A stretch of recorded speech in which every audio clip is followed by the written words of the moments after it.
বন্ধুরা এই দেখুন আমি এখন শাড়ি ইস্ত্রি করব।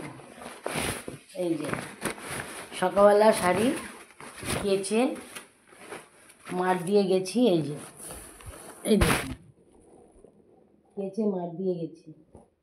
এখন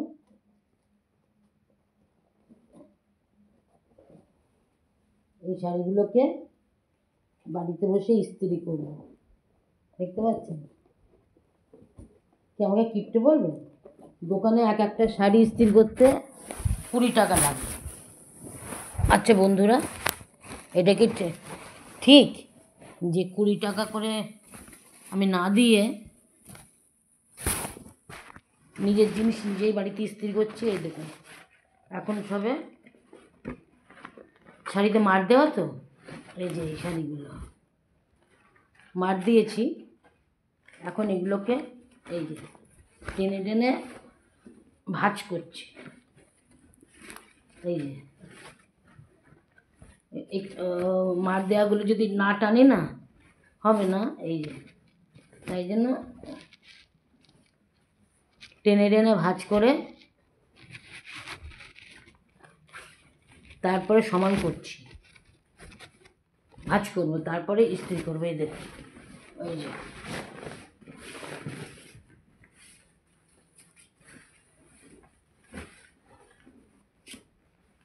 আমার বন্ধুরা বলে আমি নাকি কিপটে। আচ্ছা বন্ধুরা, এটা কি আপনারা বলতে পারবেন নিজের কাজ নিজে করলে সেটা কি অপরাধ? এই ধরুন আমি এখন আজকে 5খানা শাড়ি কেচেছি, কেচে মার দিয়েছি, এবার ইস্ত্রি করব। যদি এই শাড়িগুলো এক একটা কাচতে দিতাম ঘরে না কেচে, তাহলে এরা 120 টাকা করে নিত। তার মানে 620 টাকা, 600 টাকা। তাহলে আমি সেই 600 টাকা বাঁচালাম। এবার ইস্ত্রি করতে বলছে শুধু ইস্ত্রি করতে লাগবে 20 টাকা। বন্ধুরা এটাও আমি নিজে ঘরে করছি। এই দেখুন এইভাবে টানলাম, টেনে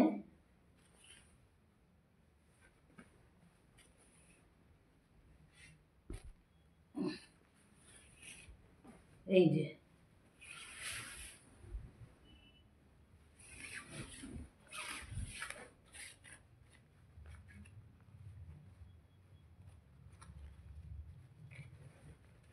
এই যে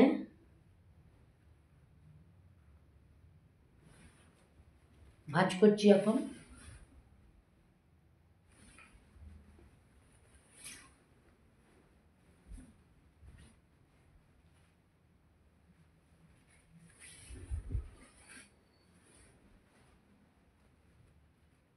দেখছেন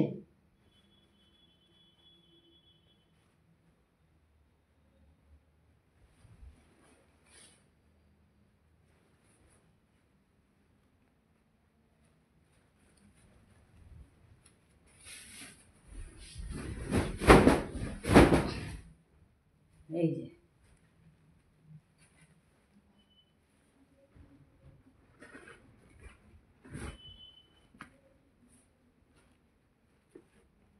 এই হলো আমার ভাঁজ।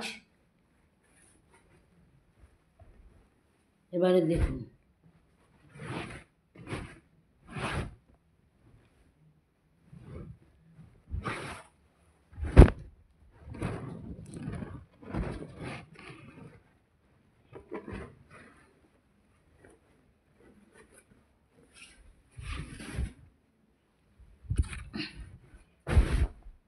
এই ভাঁজটা হলো।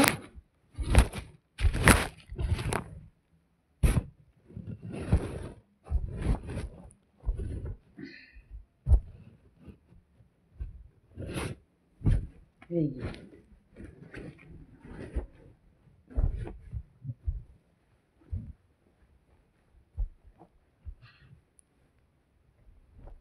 এই যে এই দুটো ভাঁজ, আজকে দুটো শাড়ি ভাঁজ করলাম। এই দেখুন এই একটা আর এই একটা, এখনও একটা দুটো তিনটে তিনটে 6টা শাড়ি বাকি আছে। ঠিক আছে, এখনো পর্যন্ত টাটা।